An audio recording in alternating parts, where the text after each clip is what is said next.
Hello, সালামু sir. Sir colonel Rajib বলছি sir. Rehan আপা একটু কথা বলতো sir, over to her sir. কে? রেহান আপা। রেহান আপা, জি স্যার।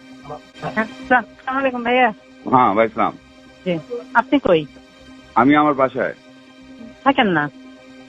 থাকবো না। হ্যাঁ ঠিক আছে। হ্যাঁ, কি আমরা অবস্থা? আমরা অন্য জায়গায় আছি।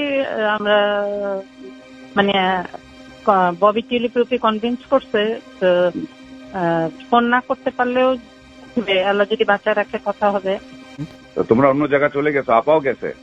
জি ভাই, তো আপনি তো আমি আমরা যদি বাইর হইতে পারি আমরা বের হয়ে যাবো। আনিসুল হককেও বের করে ফেলিস সাথে। হ্যাঁ হ্যাঁ, যেটা হয় আপনি ইমিডিয়েটলি ওই যে সায়ান আর জয় যেটা বলছে আপনি ওইটা করেন। ঠিক আছে, এক ওকে। সেকেন্ডও দেরি করেন না, কারণ শম্পার বাসায় গেছে, ফটো তুলছে এবং চারিদিকে মানে সাদা ঝোপা পড়া দাঁড়িয়ালা, এই আর কি। তো ইউ শুড লিভ, মানে যত তাড়াতাড়ি সম্ভব।